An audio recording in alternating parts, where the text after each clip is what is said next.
welcome to WCW vs. NWO podcast, the podcast that analyzes, dissects, and turns on one of the most important eras in wrestling history. I'm your host, Dave, and this episode we'll be looking at Slamboree 1998, where they turned the NWO nonsense up to 11. While the NWO implodes, there is one super faction that will never turn on each other. I'm going to introduce you to my co-host. First, Gus, how are you doing? I don't know about that, Dave. I think I might send you down the river if the deal is right. If it comes to it. Yeah. I'm good though. I'm very, very good. I'm watching my back like a hawk because nobody can be trusted with how the NWO treats itself. And under that tense feeling, Connor, how are you doing? I feel a huge weight lifted off my shoulders. This month I did not watch the Nitros and Thunders. I've politicked my way out of watching those. So I'm doing very good, especially with how this month has gone. It is very confusing looking over the recap, so I cannot wait to talk about this. Well, no wonder you're the positive member and Gus is the negative member this time. To be fair, actually, it wasn't as bad as I expected it to. That might be because they had 2 hiatuses, and so I only had to watch like 6 shows as opposed to 10. Lucky. Yep. Yes. Baseball saving my ass, and basketball. And basketball, yeah. So the basketball playoffs, they always screws up WCW. For some reason, they always panic. We don't know how to deal with this, even though it happens the same time every year. Yeah. Every year. I guess you can't be sure what dates, because don't they like make the schedule really close to the end? Yeah, for sure. It's something you can't plan on. I understand it. And having Thunder being a new show as well, it's definitely a thing. It's funny how much things change but stay the exact same with just playoffs and, again, American sports interfering with wrestling weeklies. Yeah, with AEW, yeah. Yeah. Well, I'll say it, yeah, the new WCW, yeah. It's the same TV station, so... Yeah. Mm-hmm. It is funny that there still hasn't been like a harmonious way to deal with that. Like, we're making fun of WCW for not handling it well, and as we should, they're bumbling morons. But AEW hasn't exactly stepped up to the plate there either. Well, it's kind of funny too, just because there's 2 companies that deal with this problem of the NWO in completely different ways. I don't know if you guys know this, but at this point, NWO in Japan is basically dead. But in WCW, Japan killed it. Let's give them more. Let's give them more. That nation obviously doesn't know what it's doing with its wrestling historically, so we should really just keep it going. They obviously. To be fair, I guess New Japan wasn't that great at this time. No, it was. If memory serves, it would have been the second at that time, because they had the glory years of Misawa and Kobashi and Takada and a couple others as well in All Japan. Yeah, but it's just funny, the WCW, this is kind of like where you hear the famous stories. We have the lawsuit with Ric Flair still going on, but then the problems of the house shows, like no shows at house shows, it's really starting to sink into consumer confidence at this point. So that's like the big one I would always hear from like Meltzer and stuff like that. I'm like, when did this really start? Oh, okay, it was right here.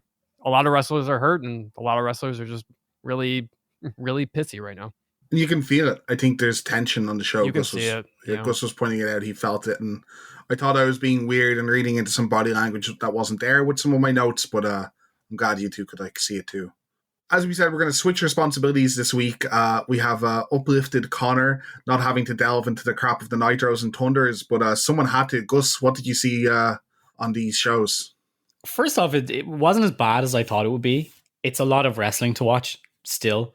Like, for anybody who complains about today's issues, it's all the same stuff when you go back. Like, they have 4 hours, 5 hours of show every single week.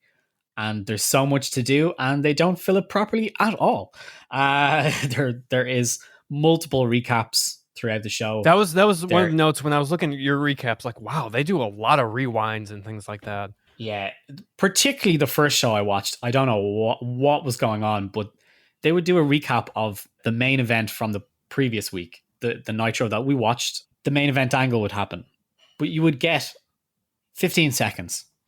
And then we would go back to the show, and they would do a segment, and they'd do whatever. And then they'd come back, and Tony would go, let's have another look at blah, blah, blah. And then they would do another 15 seconds of this. And like, you're piecing together exactly what happened on the previous week's show. And that would happen constantly throughout the month. You've so many wrestlers, and you've so many things, and this is what you're choosing to do. I think for me, the biggest thing that happened on the show, unfortunately, is some injuries. We have the horrifying Buff Bagwell injury. So this happens during a tag match on a Nitro. And when it first happens, I didn't see it. I didn't catch it. This isn't WCW missing it. It's an incredibly innocuous thing. Unfortunately, it's TV. So they decided to replay the injury a billion times over and over and over just to make sure you can see what happened to him. So Rick does a bulldog off the top. When he lands, Buff's neck is just beside his back a little bit too close, and he just jams his neck right into his back. It doesn't even look like he bumps too much, but he's just instantly out. Like he's still awake and conscious, but he can't move. You can't do anything. He's lying there. So they finish the match, and then they just have to stall for however long it takes because they need to get a proper gurney. They need to get proper paramedics and everybody out. Oddly, at this point, you would think, well, you've been showing recaps for the last half an hour. Just show the recap. At least that's something. No, they just kept sitting there talking to each other and replaying the injury and looking at it in great detail. And I'm just like, please, I myself enjoy watching like injuries from time to time. I'm like cringing at stuff, but this was way too much. And then they obviously pimp him out for the next two shows as they offer updates for what has happened, because that's actually on the same night that they're split over two nights. So there's a Nitro on Monday and there's a Nitro on Tuesday, and it's the one show just taped out on one day, and they split the show into two. So people have to come out twice. And then to tie that all into another point, that's the same night of the most famous moment, as WWE would tell you, in the turning point of the war, because that is the night that DX rolled their big old tank right outside the arena. So you have all this all happening at the same time. I think that's part of why there's absolutely no mention of it on the show, that they're even outside, because it is pre-taped. But I mean, I don't think that they would have said anything anyway, but it's just interesting that the one night they chose to go down, they're not even live. Well, we all know why they didn't do it to a live crowd. It would have been very embarrassing for all four of them to get beat up by Meng if it was live, you know? To be fair, it's probably better it wasn't live, because they probably wouldn't know how to deal with it anyways. Yeah, they might have made a really poor choice, to be perfectly honest. Yeah, they might have actually confronted them or something. Granted, they do make a kind of poor choice going after that with Eric and his entire storyline. We'll get to that. There's a couple questions I have for you with all these NWO turns. So we have the Wolfpack now. That's an established group. Yeah. Even though we don't have our own music yet. Have Kurt Hennig go to this? So why? So do they explain any of these turns really? So they come out. Kevin comes out with, I think he's by himself. Oh no, he's with Macho. They talk about all the stuff that Hogan has done, how much they don't like him, and they've decided they've had enough. The only thing that's important is staying together and being part of the Wolfpack. And the Wolfpack is Kevin and Macho Man and Scott Hall. And they've referenced Scott Hall. Even though Scott Hall's not there, we'll get to him. So he's like, look, either you're with us or you're against us in the NWO. You're either in the black and white or you're in the black and red attack. So that's the carry call. And then the big reveal is Dave's best friend, Conan. Conan is the first guy to jump ship into the Wolfpack. Of course he is. We get so many orales on Viva la Raza over as he tries to insult Hogan. Dave, that gets over, man. It gets real over. It does get. I don't mind when they have their own kind of mid-card NWO, but he's just not a fit for. I guess he's more of a fit for the Wolfpack than he was the normal NWO. Yeah. To be fair, they actually use Conan. Conan is like on the shows all the time. He actually participates. Hennig, on the other hand, makes no sense. They kind of bring him out. He's not a good fit. He just decides. They just say he's part of the Wolfpack. They give him the t-shirt. He shows it off. He's in a segment. Never see him again. Never shows up. He's not in any beatdown. He's not in any segments. He's not in any angle. He just disappears. That's similar to, I want to say, Rick Rude. Rick Rude, I think, is just agreed that he's in the black and white, but he's not really on the shows either. The response for Conan is to announce that Bryan Adams is in the black and white, and everybody's like, whatever. Yeah, who cares? And it's just kind of like that. All the announcers then have to constantly talk about which side are they on? Who are they going to be with? You get like these 5-minute chats about whether or not Vincent is going to be on one side or the other kind of thing. It's like, I was gonna. who gives a shit? Yeah, Like, I was gonna say this is the issue. I love the idea of multiple NWOs and like a bunch of factions. I'm a big fan of huge factions all over stuff. Like I like the kind of Japanese style of doing that, while other people don't. But like, I don't care where the plebs are. Just make them all just wear the t-shirts. I don't need to see them sign up. If they just come out with one of the good members and happen to have a t-shirt on, I'll accept that they're in one of them. that's likely what's going to happen with the majority of them. It's just that the announcers then have to go, oh my God, such and such has entered the arena and look, he's wearing this. And you're like, yeah, okay, yeah, Because sure. all I care is which side is Scott Norton ended up on. That's very important to me. He's black and white all the way, baby. I'm disappointed. We have the mystery of Bret Hart. Oh my God, you're going to love Bret Hart's arc. I'm rolling my eyes right now. Yeah. He might be in the NWO. He might not. Who knows? So dumb. Scott Steiner is solidly black and white. And that's pretty much everybody. All the other mooks, like Disciple is obviously with Hogan. We should probably get to the biggest turn since it's on the card. No pun intended. Yeah, of the Giant, who is back in the black and white. Did he ever leave it, to be honest? Would any of you, would either of you like to guess why he decides to be in the NWO again?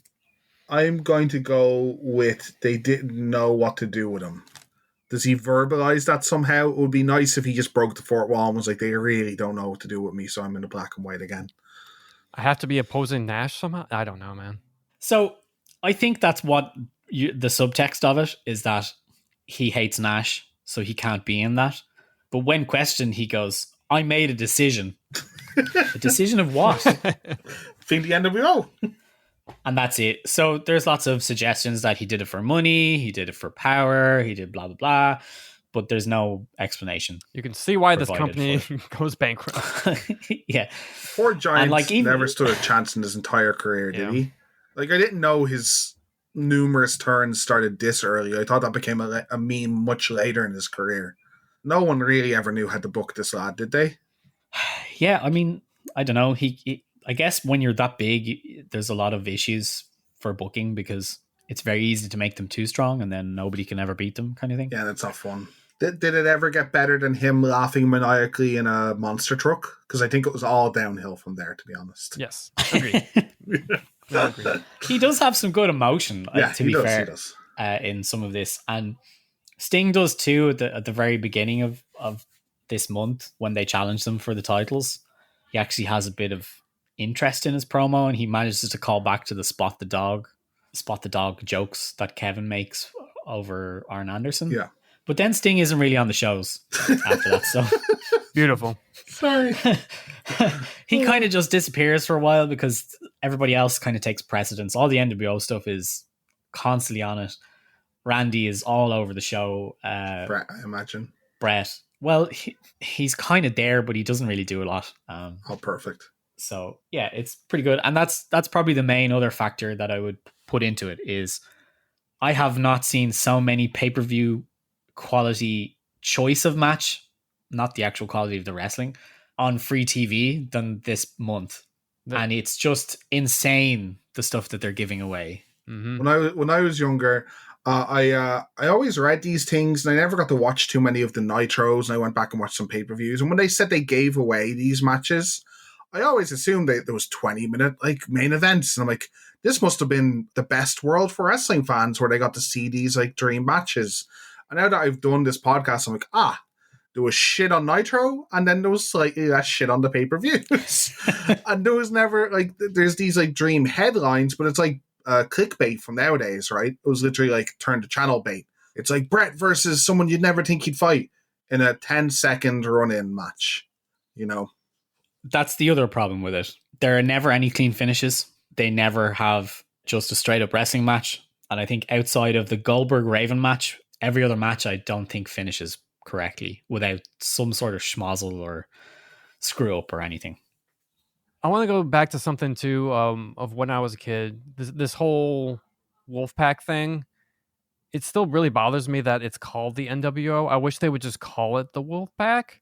Having two factions completely makes sense. Like guys that defect from the NWO, yeah, it makes sense that they would have their own group as well. But like just branding it the same thing, having the NWO shirts being the exact same style, yeah. except Yep. it's just the It's colors just red. different. Yep. That always bothered me as a kid. Like it confused me, and it just like even as an adult, like it still bothers me because like they have a cool name, they have cool music. You could have ran with like the merchandising in a completely different way. It's gonna get over. It's already over. It feels like fear, right? They're like, well, the Right. NWO shirt is worth so much, and we don't want to split sales, or we don't want to like risk starting a new line and the shirt getting less popular. But that would be like if you went 360, like when Austin 316 started to sell, never letting him have another phrase. But like that man like produced many profitable t-shirts, or like have a nice Mick Foley's a good example, like where he has 3 or 4 extremely popular t-shirts, and they could have easily rested on, well, have a nice day or the wanted dead t-shirts, but they decided to diversify and hope that their next idea would be just as good. But it seems like this company's like, no idea can be as good as the NWO idea we had, so let's just fucking cling to it. Yeah, imagine explaining that to the casual fan. Oh, he's in the NWO. Oh, cool. Oh, but it's the NWO Hollywood. What? Oh yeah, there's multiple. What? And how do I show my support for these separate teams that I've learned to love? You buy pretty much the same t-shirt twice. It's a different color though. It's a different color. Yeah. I wonder, in a very cynical sense, are Kevin and whoever else afraid that if they choose to not use NWO, Hogan will assume control of it and be like, you can't use it. That's an interesting theory. Huh? Yeah. He gets all. What if he gets all the merch money from it? If I'm like not NWO, right. What if Hogan gets 100? Well, obviously he wouldn't get 100%, but what if he gets the larger cut of the merch money, even though it was their idea? See, I always just assumed WCW was being lazy in this sense, but that definitely makes a lot of sense, and I understand like kayfabe wise too. It's your founding members are splitting here. So it's kind of like they're trying to claim, no, I'm the real members. No, I'm the real NWO. So that sense I get it, but still, like it's kind of confusing. Like it does make them feel like the Blue World Order from ECW, right? By just changing colors, right? Like they're leaning into the party of themselves. And that's the problem. Like we get LWO, we get like so many other different like branch offs too, and that's like when it gets even more. Like we're already down this road, so we might as well go. And that's kind of like how it. It really does boil down to. The guys in red and black are the ones that you actually would like to cheer, right? But they're still technically heels. Yeah, we're going to talk about that. So that was very weird. So they still do bad things, so they're kind of gravitating or whatever. But yeah, it's very very similar. It was a very weird month of reading these recaps. Yes, it was a great month to start with. It seems that they don't embrace the anti-heroes soon enough. You'll see it in WWE. Obviously, their biggest draws for the next couple of years end up kind of being anti-heroes. But it's like that they just don't accept that Nash is basically a bad guy people love to hate and lean into it. They kind of turn him depending on who he's facing. It's like a traditional tweener opposed to the Austin tweener where he's a bad boy. Like he just does what he wants. I think the issue isn't so much that. It's because they do have plenty of anti-heroes. Their problem is they've no convictions. So yeah, that's fair. Yeah, like I was saying with the Giant, it's fine for him to turn, provided he has a reason. But you can't really give one. I'll bring this up again with Brett because it's way worse for Brett. But it's similar for the others. You're like, okay, I kind of see why you're turning, but it doesn't feel like I have anything I can believe in your character for doing it. Like Randy's just mental. There's no particular reason for Savage to be in the Wolfpack other than the fact that he's crazy and he got screwed over by Hogan. He's not a good guy, but people probably want to cheer Randy, so it makes sense in a way. But he could just as easily still be in NWO Hollywood and everybody be like, yeah, sure. Yeah. Yeah, not to get too first year of literature in college with anyone, but like no hero's journey is going on here, right? Like no one's motives make any sense. There is, but he's not in the NWO, so. yeah, fair. Yeah, I could get that. I guess the people I name from WB, like Austin, they're just always anchored with a reason. So Austin just has Vince to bounce off forever. He just hates authority. So any one of his motivations for his entire career as well, you can't tell me what to do, Stunner, drink some beer. Where, yeah, what do we know about Nash? He's very cool. He's a smoke show. He's big sexy. That's all I got. Yeah, that's actually a great point that I've kind of noticed that when we get into a certain promo later on too, that like, and you do have Goldberg, but Goldberg kind of feels like his own thing. Yeah. Yeah. He's not really associated with WCW. He He's like too exists. cool. He's too cool for WCW. Good point. He's like the moon. He just orbits around everything, but he has no interaction whatsoever directly with anybody else on the show. Like, slow down, Tubby. You're not on the moon yet. I just imagined that like a kid's show, like something like the Teletubbies where the sun is a baby, but instead it's Goldberg is the moon and just a random children's show. I watched that. Oh, also, I may as well shout while we're talking about Goldberg. Jesus Christ, his t-shirt is bad. Mm-hmm. Oh I tried to warn you guys awful. last month. Holy shit, it's bad. And people are still buying it. Like, that's how over he is. We did 20 takes and that was the best one. I had to double check it because on the pay-per-view, I have this in the notes. There's 2 kids with it in the front row. I'm like, are they bootlegs that they've forgotten to edit out of the show? And I had to Google it. This is a great pay-per-view for crowd interactions, actually. Oh. Yeah. So let's start talking about the pay-per-view, because what was the deal with this crowd tonight? Don't want to get too harsh on this crowd, but man, they were not up for the show, really. Well, they were, and then it just died, like almost instantly, to be fair. Then they were up for like fights, and then some random fat guy takes his shirt off. Takes his shirt off. A robust gentleman very much enjoys taking it off on the. He's giving shit to the people behind him while he's shirtless. There's 7 dudes in front of him who are all dressed like the Giant with masks. Ski mask too, not just like cool like Ray mask. Yeah. If I remember, there's 3 shirtless people in the show that we see on cam that aren't wrestling. Like that aren't wrestling. Yeah, that aren't wrestling. Sorry. They just lose them. They just completely lose the crowd. We've talked about this being a symptom of the WCW crowd. Aren't there for matches anymore because they don't respect full matches. I think they're there for the small moments. So the crowd still pops when they need to pop, and then they don't give a fuck. They might as well beach balls. Yeah. Well, the first match does not help. I think. No, it doesn't. Not at all.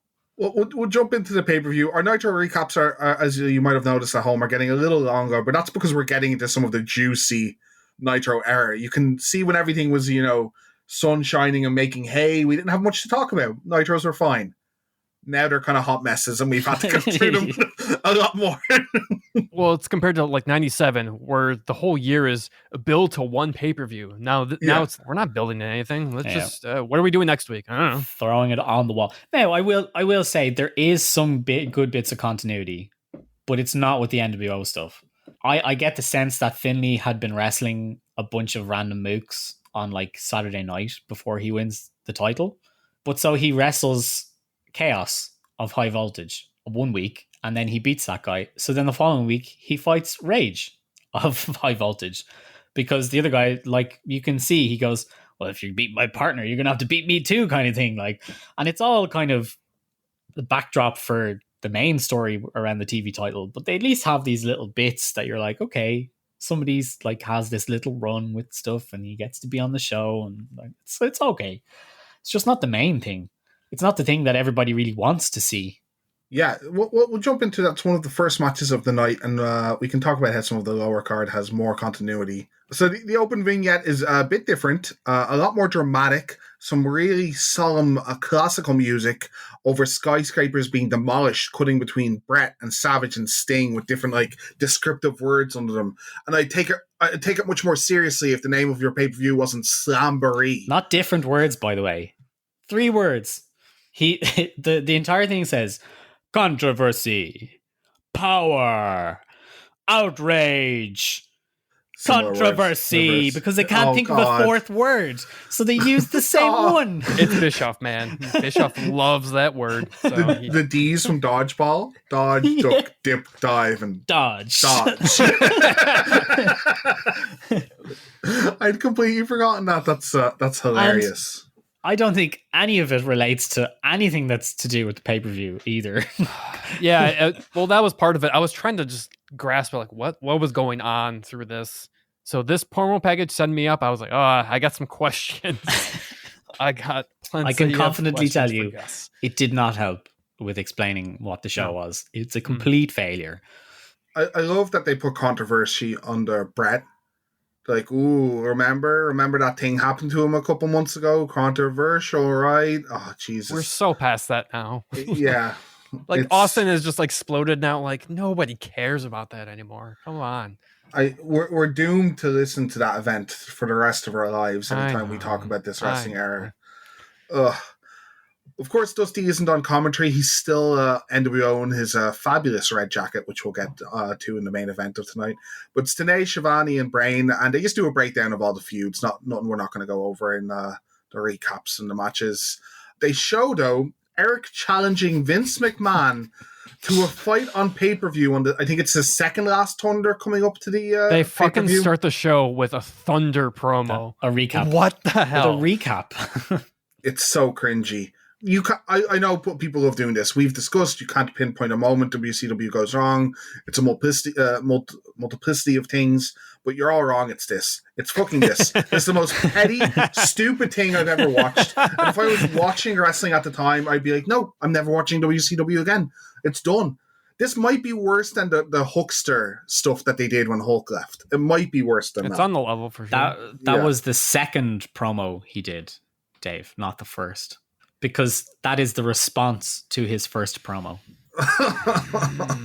Yeah, because this is the reading out of the... I don't know if this is legit or kayfabe, but they were sent basically a cease and desist, and it's him reading it out on air. I don't know if that's... I haven't seen anything of it's thrown on. Yeah, I think that's the most interesting part of this whole storyline is what is shoot and what is... Yeah.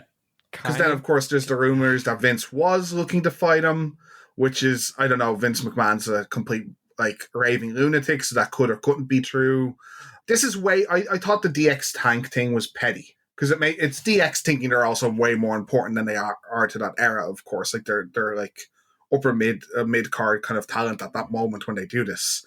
But really, you're calling out the boss of the other company, and what I love about it, what makes it so fucking cringe, is they keep calling Vince, he thinks he's the star of their show. I'm like, so do you, Eric. So do you. Oh, you wouldn't be on the fucking pay-per-view. Sorry. It's just... And it looks even worse in hindsight, too, because, Vince was amazing. Yeah. It was really good. I have a lot of objections about Vince, but, his stuff with Austin was genuinely extremely good.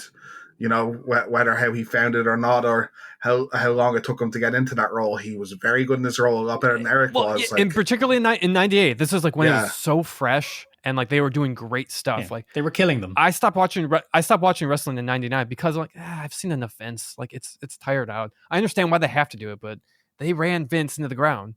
This is the perfect time for it. This is probably the height of coming close to the height of Austin, and it's new. Now we're all sick of it, and maybe our viewers are listening going, I've had years of Vince, and every TV show, TNA, Impact, even Japan have had authority figures by now, and it's all boring. But this was so fresh. Vince was the commentator. Only people in the know knew he was the boss, and for him to have this persona, and it's so relatable. Working class guy wanting to beat up his shitty boss. That's still relatable today. I still love it. I thought the show was just gonna have the stupid match or whatever, quote unquote, it's a match. But the fact that pretty much every segment we do a cut to outside or whatever. Oh, the Vinnie Mac cam. They are literally the lowest common denominator ideas you can think of for this promo. They're literally the first things you would come to and you go, nah, that's too stupid. And nobody went, that's too stupid. I also don't like body shaming people. But they have a head of security here, and they call him the head of WCW security. That's a big job, in this muscle-bound business. And he's the frumpiest old man I've ever seen in my life. He's our head of security has a pass for Vince, and he goes outside, and there's 10 fans out there, and he's like, have you guys seen Vince McMahon? And yeah, Vince, get him. This was amazing. Yeah. So there's one fan in particular. He's wearing a polo ref shirt. That's the only way I can describe it. The black and white stripes, nasally voice, he's too much of a coward to show up.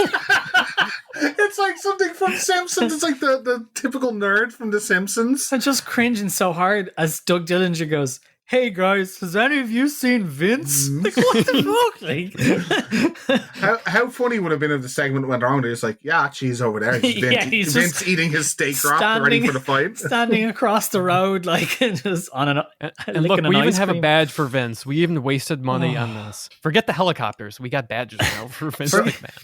This happens a little later in the show, but they have security guards looking for Vince in case he comes in the front door. But then they also have a picture of Austin, the biggest star on the other show. Just show a picture of him on your show. And X-Pac. Yeah, and Six. Let's not forget. And Six, and there's a fan in that in this opening segment has an Austin 316 shirt in the background. So I guess maybe they weren't playing fans. So in case of me targeting that one fan, I am sorry. Yeah, we don't mean to judge, but it's just too funny as a whole. Like, as a whole together. I think it's safe to say, Connor, that man, if that man didn't have puberty, he's hit puberty by now. Yeah. So it was the crackle in the voice. It was, he's a coward. Man.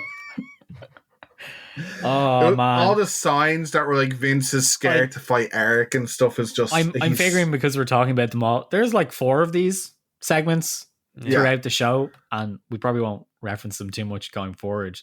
They're the lamest things that you've ever seen. It's not even cool for wrestling. Wrestling isn't even particularly cool. Because even as a kid, like, I know this isn't happening. Like, it's just... He's not going to be on the show. Yeah, it's why the invasion angle works so well later, because none of these guys were ever going to show up on their show unless they were signed. So, like, the invasion angle got so much heat at the start because you're like, oh, it's actually happening. No one believed Vince was going to be here. It just reminded me, like, one of them, just Dillinger goes out and talks to another security guard, and you can't hear what they say. You can't hear, like, part of my brain goes, did they just record that without telling them and just use it on the show? Oh, it's so bizarre. It's best not to think about it, yeah.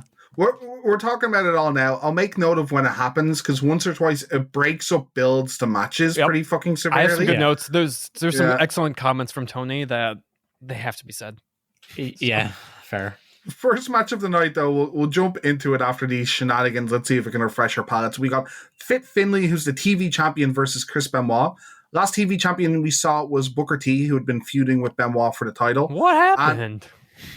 So it looks like Chris cost Benoit the title against Finlay here, but not by interference, because they're still having that weird face-on-face dynamic. It was by just showing up and kind of disrupting the match, just standing there to distract Booker and cost him the title. But Finlay is not the guy I thought was going to win the title here, Gus.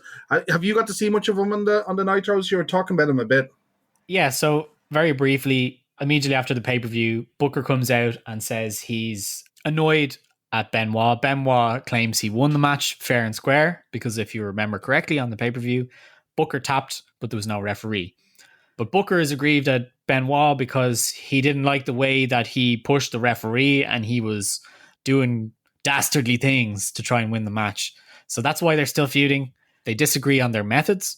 Booker has a routine defense of his TV title belt on a Nitro, and about 3/4 of the way through the match, Benoit comes out, stands by ringside, doesn't touch anybody, probably jaws off at Booker a little bit, and distracts him just enough that Finlay wins the belt. So for the next month, Fit Finlay comes out every week, defends his TV title against such luminaries as High Voltage, and yet they continue their feud. They try to... One of them gets a rematch. One of them gets to wrestle Finlay again. Maybe Booker gets his rematch, and Benoit comes out again and interferes, and so they cause a lot of hassle. So JJ Dillon to the rescue. We're going to have a number 1 contenders match, and you'll get to face the TV champion at the pay-per-view.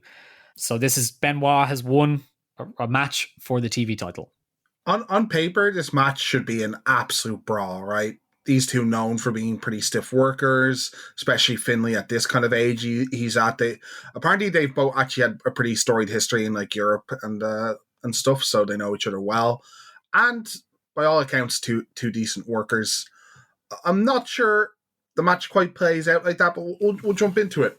I don't know if you guys noticed, but Chris finally with his haircut, it's just like a world of difference, right? Is that just me? I guess I didn't notice. I didn't really notice, but yeah, he does look better without a mullet. I think that's pretty much true for everybody. So except Eddie. Even there. It's so weird. Your hair shouldn't affect your gimmick so much, but I buy his gimmick a lot more with the shorter hair, and his appearance is going to get there a bit.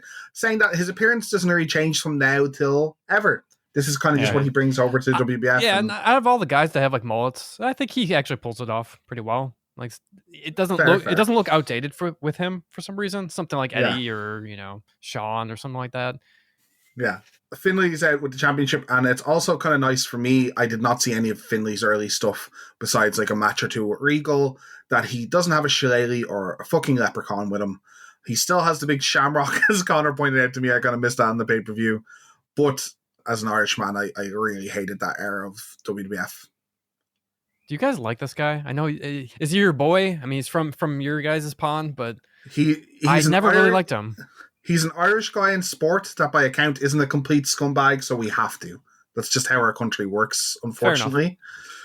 I don't like him. How dare you? I'm reporting you to the council. Like, I don't hate him, but to just plug him in here, like, this is usually the hot match, the opening match. I'm like, really? He is a man in the wrong decade in the 90s for me right here. Yeah, probably, yeah. I think, honestly, if I were to take my Irish tinted glasses off, Finley is maybe a slightly better version of Hennig at this stage, and we've said how much we dislike Hennig. He is, as Gus says, probably a bit outdated, though bringing a bit more energy to the match than some of the old guys they have in. And yeah, he's just a solid hand. Like, I'm happy that someone from Northern Ireland made it into such a big wrestling kind of role, but it's unbelievable to me that he's still wrestling like 15 years after this. Yeah, it is really cool. Unbelievable. And unbelievable to me. Yeah, it is really, that's something that's really cool about WCW is you do get the guys from just everywhere in this company. Yeah. So I do like that. It just seems a little out of nowhere. Like when I saw the card for this pay-per-view, I'm like, Fit Finley, where's he coming from? I know they come hand in hand a little. And again, we might get brought up by the Irish Sporting Council by this, but I much prefer William Regal to Finley. I know they're very similar wrestlers, absolutely. And Regal's just way better. Yeah, Regal has a personality. Yeah, for a start. Yeah.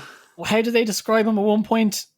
It's like they're trying to describe him in an athletic way, but he's quite clearly not athletic. So they just keep calling out all the sports he plays. Yeah. It's like rugby, polo, skiing, swimming.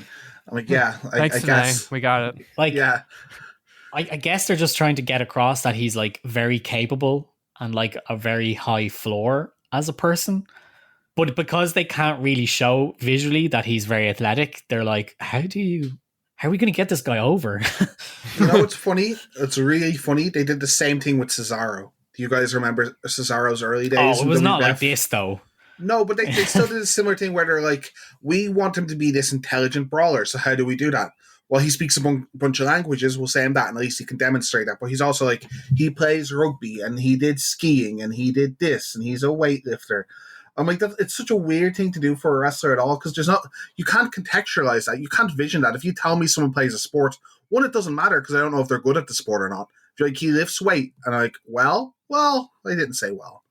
You know, it's anyone can do those activities. It doesn't matter. It's a difference between calling Finley a skier or calling like Kurt an Olympic gold medalist. You need to describe how good they were at what they did, not just what they did. You know. Yeah, I think that's a good comp because I never quite got. I don't hate Cesaro either, but I never quite got him. So yeah, Finley just looks lumpier. Like he's not physically impressive looking. I'm sure he would be in person, by the way. I mean, he's kind of older too. I think he's like early 40s at this point. So it's He'd be around DDP's age for sure. He does look like a bouncer you would see in Belfast. Okay. I'll say that he does look. I'll take your word for it. But yeah, I don't get his gimmick too much here. The fit thing never clicked with me either. Like Fit Finley, he doesn't look fit anymore. He obviously does compared to a normal human, but like you're sticking him next to freaks. Like, look at how Benoit looks compared to fit, in quotation marks, Finley, you know? So this match starts off pretty stiff, as you'd expect from these two men. Stiff shots by Chris to begin the match as they transfer into some classic chain wrestling. They have a few missteps. It isn't smooth. There's a match later in the card that has smooth as butter chain wrestling, and it kind of puts this to shame. Finley's kind of playing the heel here and slowing down Benoit's kind of fast, vicious offense when he's ahead, though their characters are identical to me. so I'm not sure why Benoit is the face. Benoit just hits Finlay with a chair on the outside, and the ref's like, yeah, that's fine. WCW just doesn't care about rules anymore. Yeah. It's so weird. They've always got the line, though. They were like, whoever the referee is in the ring is like, they want to see a finish. So. But then they'll harp on about championship advantage. If you're the champion, there's DQs. And they're like, why doesn't Finlay just retain that second? Referees have so much power when you think about it. I feel like going for lunch now, so that's a DQ. Benoit goes for a tope suicida, but Finlay gets the chair up, swatting Benoit out of the air. This is a pretty famous spot that Benoit does on multiple occasions, but it looks pretty safe here. Not when Jericho does it like 5-6 years later. No. What was the match? Is it the Royal Rumble? It's the Rumble, match? Yeah. Oh my god! Because Finlay doesn't actually swing here. He just holds up the chair and lets Benoit like bounce his hands off it to make a noise. Chris swung pretty hard, if I remember correctly. Yep. So this was it was a much safer version of this. I'm sure it was agreed upon. Yeah, no doubt. I am also sure, yeah. Finlay seems to have Benoit's number in the match, blocking the third German by running into the ropes and ducking and breaking up a crossface straight away. Benoit goes for a diving headbutt to complete his trio of kind of finishers, but Booker makes his way to the ring in a very nice suit, a nice kind of he looks very dapper, and shirt combo. It was he does. The least Booker T like I think I've ever seen at this point in his career. Anyway, I was just like, well, why are you wearing khaki pants? Like, do you think he just had business that day? Yeah, you just got to be more serious, man. He's got a shirt and tie, but no jacket. Do you think he was on his way to dinner and they're like, Booker, you got a spot? He's like, balls! Okay, just run in. He doesn't interfere at all, just like Benoit didn't, but he distracts Benoit. Benoit gets off the top turn, Booker, instead of diving, headbutting, and starts jawing with Booker on the outside. And he eats, like, Finlay blasts him in the back of the head with a drop kick. He fucks that man up. It is a snug drop kick right to the back of Benoit's head. So Benoit plays possum, plays like he's knocked out, but I'm not convinced he was playing for a bit of that segment because they kind of stall for a bit, but I didn't read anything to say the contrary. Benoit gets a roll up as a last gasp, but Finlay gets a kick out of two and hits a nice jumping tombstone. I didn't know that was actually Finlay's finish. Yeah. Pretty jumping tombstone, Okada style for the win. Thoughts of the match? I felt in my notes that this just felt like kind of like a Nitro match. I don't know. Felt like nobody got over. This is a prevailing theme, I think, for the night. Pretty much. To me, it almost felt like a New Japan match, but never built up to anything. Yeah. They didn't hit a high gear, right? No. So they had a fine beginning, though, as I said, their chain wrestling wasn't as smooth as I wanted it to be from these two guys. They made a couple blunders. And then they never hit the intensity. They hit each other pretty hard sometimes, but if that doesn't lead to cool spots, I don't really just want to see people get hurt for no build-up. It's like they did 5 to 10 minutes of the opening of a 30-minute match, but that was the entire match, so it just never really got going. There's a couple of spots, like the chops are crazy good, and his Germans kind of get the crowd into it, because the crowd has just popped previously for the particularly robust man, as Dave says, getting shirtless. I think he was wearing a Troy Aikman jersey before he had a big old hat on as well. Yeah, he had a cowboy hat. Yeah. In Worcester? What? Okay. Yeah, I don't know. I'm pretty sure it was a Cowboys jersey. Anyway, I don't know. It never really got going. I don't think Fit really suits the style of what they were doing at the time. He's probably better suited for what he does later on when they get their hardcore title.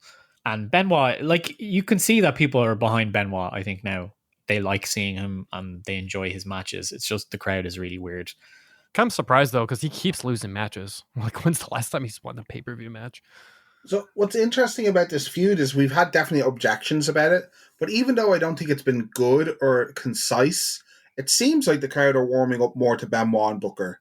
Booker was over anyway, but this is giving him just more time to be by himself, not in the tag team. And Benoit was so uninteresting after the Horsemen, they just needed to give him enough time away from it. And the crowd just seems to like them both, even though I don't think Benoit's done anything worthy of being super liked by the fans, which is, I guess, the sign of a great wrestler. It would just be nice to give him a win, man. Come on. Yeah. I thought this was it. I thought this was going to be it. I legitimately thought this was a way for them to give the title from Booker to Benoit without having Booker lose a match to Benoit. I thought that was clever, and then they could have them maybe fight one more time, or just leave that feud like once that interference, Booker calls it a day or whatever. But yeah, it's been weird and long, but at least there's some consistency. Like as Gus was saying, this is something that's gone through the Nitros, gone through the pay-per-views, the TV title is very active, so maybe we should be giving it a little bit more, kudos for that. Well, there'll be plenty more of this. Segment after this, one of my favorite of the night, Internet Nerds with Chris Jericho. Lee Marshall asked Jericho, who would he like to face out of the Battle Royale that's coming up? And he says it doesn't matter. It's all a conspiracy by JJ Dillon to make sure he gets into the ring tonight because he's the best person on the show. Best line of the night afterwards, Tony Schiavone says Jericho is currently winning the battle for the most obnoxious guy out there. And Brain says, you really don't know Lee, do you? I do enjoy a conspiracy, Jericho. Yes, I had this noted. It's so well done how he has been just flickering in little bits of where he's going to go after his match. It's already been put in people's heads. Second match of the night, and we're not going to run through this much. It's Lex Luger versus Bryan Adams. We talked about this a bit on the Nitro breakdowns.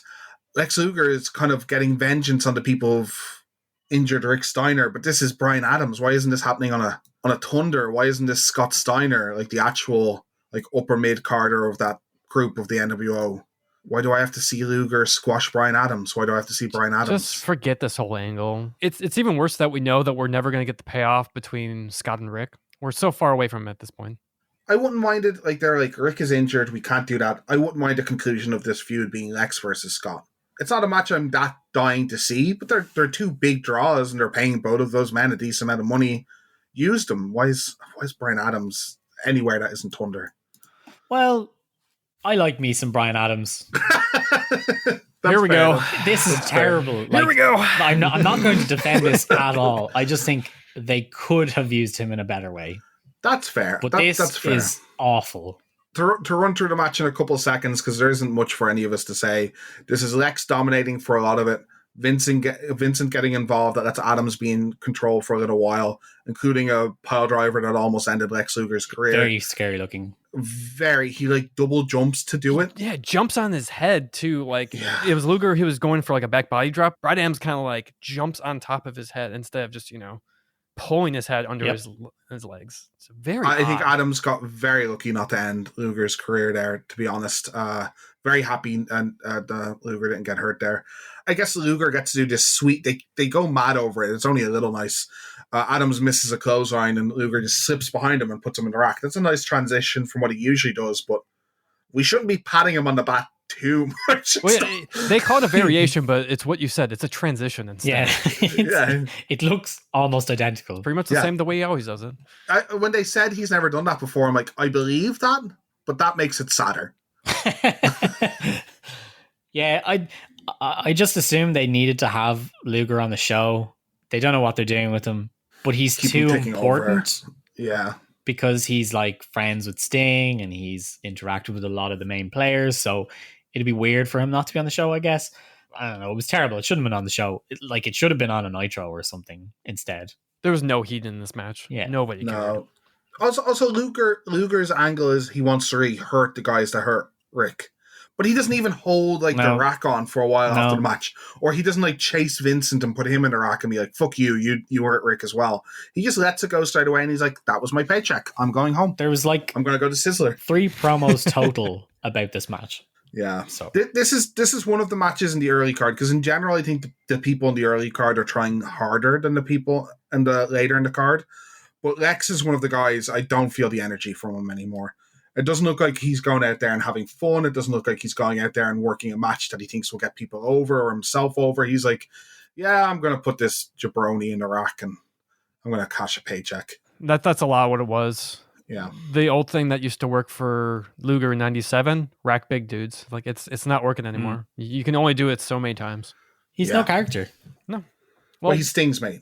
Yeah. That's his character. Stings, mate. There we go. But I mean, we already have the freak of nature big guy that does impressive moves to other big guys. It's Goldberg now. He's much better. So it's the invisible stable, which is friends of Sting. Just is Jeff Farmer on in that stable? Yeah, Probably. I assume so. Still wearing the face paint. Where's Jeff Farmer? Sting stands. Knowing WCW, Connor, he's probably still employed. I would they've not be just surprised forgotten. if he's backstage. Yeah, He's just playing poker in the with gear. people backstage. Let's He's not like, forget. "Shh." But that's how he doesn't get fired. People just walk by him. He's like, "Hey, Sting." He's like, "Hey." After we get this riveting match, we get a nice promo here from Saturn, pre-taped. He says the Goldberg match is not going to be a gauntlet for the US title. Originally, Goldberg was going to face the whole flock, which has like 20 members at the moment. Thank God that wasn't a match. It's just going to be Saturn versus Goldberg again. We saw this a couple pay-per-views ago for the US title, and he's breaking away from the flock. He says Raven's taken care of him so far, but it was all, what about me? What about Raven? But now he says it's what about Saturn, and he has to take care of himself. I don't know how I feel about Saturn by himself. I think the flock is kind of getting a bit unwieldy though at the moment, so I don't mind him breaking away. This promo makes no sense. Like absolutely no sense in the context of what they've just done for a month. They spend several weeks where they have a loser leaves the flock match between Saturn and Van Hammer for whatever reason. I don't even know why they had to have, just because they weren't getting along. They botch the match. They obviously wanted Saturn to win, but a mysterious vendor interferes, causing Hammer to win. So technically, Saturn is out of the flock. So the following week, they bring everybody out. They all jump Hammer because it was made very clear that they didn't want Hammer to win. And they kick him out of the flock. And Saturn is back. And Raven basically goes, Saturn is my enforcer. He only answers to me. He's in the flock forever. And then he has this promo on the pay-per-view. There's nothing in between that where he would suggest that he doesn't want to be in the flock. Never mind how we get this match. I'll go into it when we get to the Goldberg bit because it doesn't make any sense either. So this is a bizarre promo and it's not a good one. Well, what makes it more bizarre is they have like the multiple like infinity TV shots. Yeah. It's like Spaceballs, when will then be now type thing.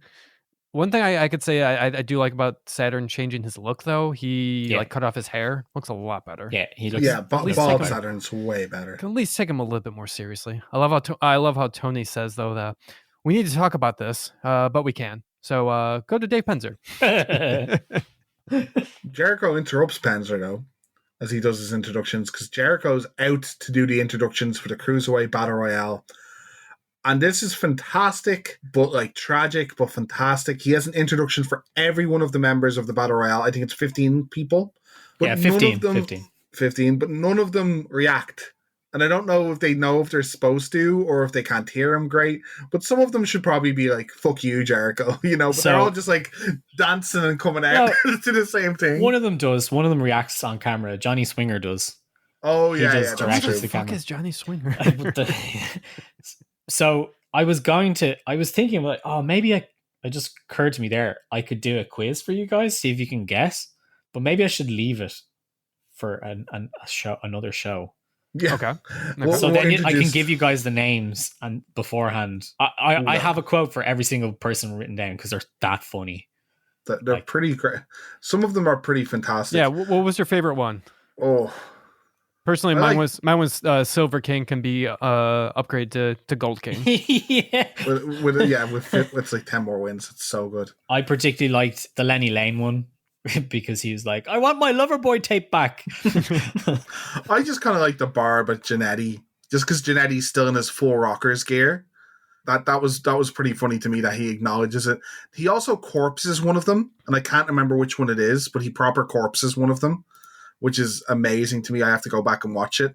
But I think that's just what he's trying to do here. He's trying to corpse multiple of his co-workers as they're coming out. Kidman's one is good too, because... Mm-hmm. Yeah. Oh, the chamomile. Kidman literally has one tick that he does over and over, and it's that scratching. It is the only thing he knows how to do to get across his character. That's it. And it works, but you're like, oh, he's done it again. Every single promo he comes out, the first thing that happens when you see him appear on the ramp is he's scratching his head. Every single time. What's the exact... It's like, I have some chamomile lotion for you after the match, buddy. It's pretty great, and it's showing how much ahead charisma-wise Jericho is to a lot of these guys.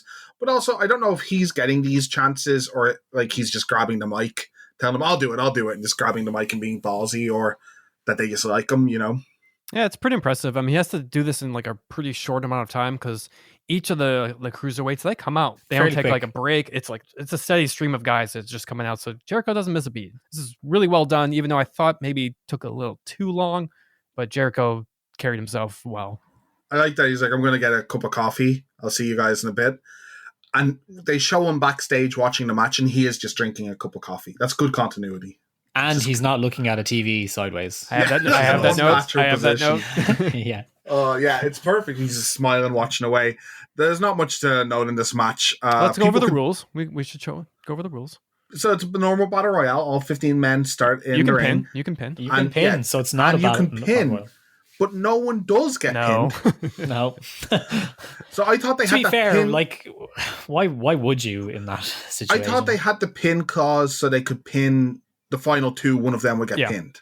But we'll get to what happens in the final two in a second.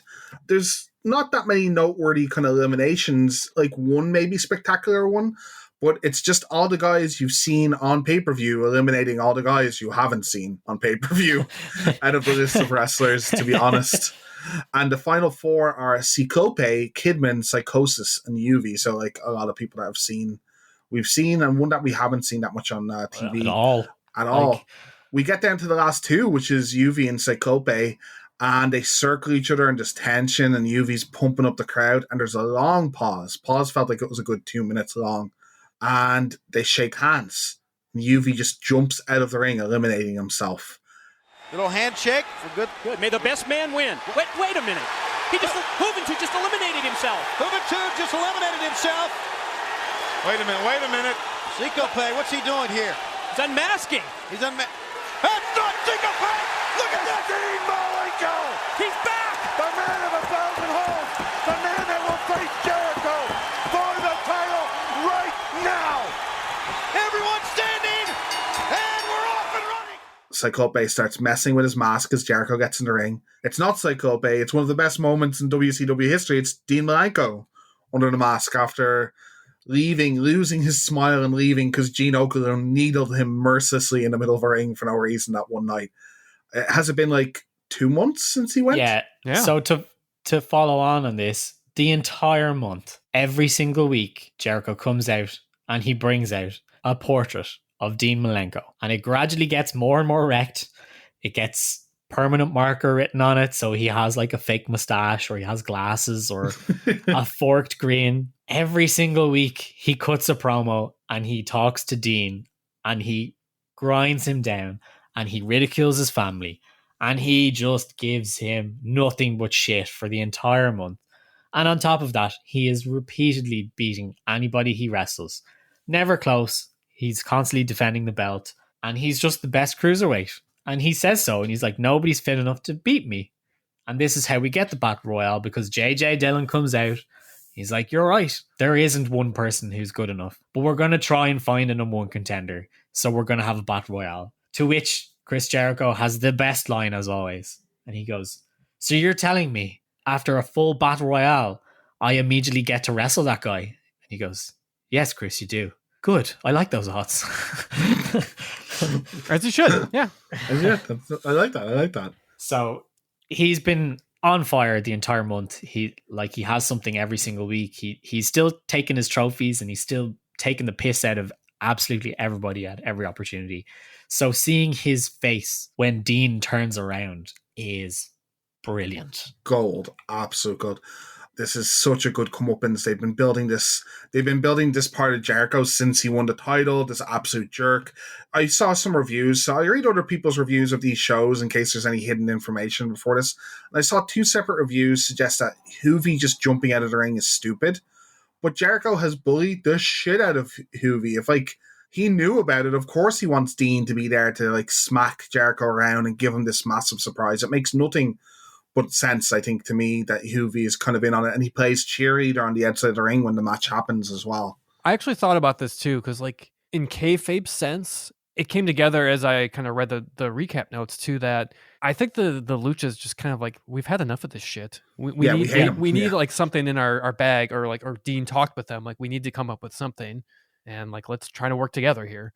I thought it actually came together really well. I think it makes complete sense because when I saw this clip out of context, I'm like, why would he do that? That's kind of stupid WCW stuff. But now watching in context, it works. That makes perfect sense. Also keeps Hoovy, if you think he's one of the better cruiserweights and maybe one of the next people to have the title, keeps him strong, right? Yeah, exactly. He never lost a match. Well, never lost a match. You've an instant number one contender. Like, that can be his reward from Dean. Dean goes, well, you gave me the shot, so I'll give you the shot now. Or you can have him fight Jericho more. He's like, it's your fault Dean got to get into the match and won the match. You should have beat him. Like, there's lots of stuff you can do off of it. So I thought the reviews were very harsh. And as Connor says, if you watch it by itself, you're like WCW nonsense. But if you delve into their... Again, this is one of the angles that has a consistent storyline throughout the whole division. This makes perfect booking sense, I think. The match itself is probably not their fortunately we have to have a match. The match starts straight away. I didn't even hear the bell, but it's a super emotionally charged Malenko just throwing everything he has. I don't think there's a move thrown until the 5-minute mark. It's really sloppy. They miss a couple spots that I've never seen these two guys miss. It is not their best work, but I think the energy from Malenko makes up from it. I think Chris is kind of selling. Like, when Chris finally gets on top after Malenko kind of punches himself out a bit, he's like, how is that? He's like even shouting. He's like, how is that Dean? Like, what's happening? This is a conspiracy. Who's doing this to me? He's really selling this character already and like not taking advantage of being in charge of the match because he's so concerned. Like, how is this? He's looking out and pointing at Hoovy, pointing at the crowd. It's fantastic. There's not much to the match. It ends with Jericho putting Dean up on the top turnbuckle. Dean doing a gross-looking gutbuster from the top rope. That move always looks like someone gets injured doing it. It's so gnarly. Dean locks in a deep clover leaf. Jericho tries to scramble for the rope, but when he gets dragged back to the middle of the ring, he is forced to tap out. And an emotional Dean gets the title, and you can see him like talking to his dad, like honoring the win to his dad, pointing to the sky, kissing his fingers, and the whole 9 yards. I think two gentlemen where we've complimented a lot of or at least Dean, where we've complimented a lot of his work and not his charisma and his storytelling. This might be my favorite WCW story so far. What about you guys? Story-wise, yeah. The match-wise, I thought this would have been better. I was actually kind of disappointed with the overall match. But at the same time, it's like, what do you expect? Because they're all Dean's on fire in the beginning, but then the crowd's like, oh, wait, we have to have a pay-per-view match. Okay, so then let's settle in. I don't know. I just thought this whole thing was just, this whole arc was just, it was paced perfectly too. I thought that was another thing. Like, you probably, if they went on like maybe another month, it would probably have been too long, but it was just nice to see WCW for a change also just to complete something as well. We're going to see them throw a lot of stuff out, which is going to be very frustrating. And they did it on pay-per-view too. This wasn't just Nitro. Yeah. So really glad to see them finally do it. It felt like a wrestling angle. It just felt like no politicking. It's two guys working together, telling the story, getting guys over. So both guys got over. The entire division was considered, not just the guys directly fighting. And this is Dean Malenko we're talking about. This isn't like a guy that we've kind of like, Dean's just like, okay. He's been like a solid guy for WCW have, but to get that kind of a reaction for this guy, I would call this a major success. This is Dean's Apex Mountain. Yeah. I think so, yeah. I don't think it gets better than this for Dean.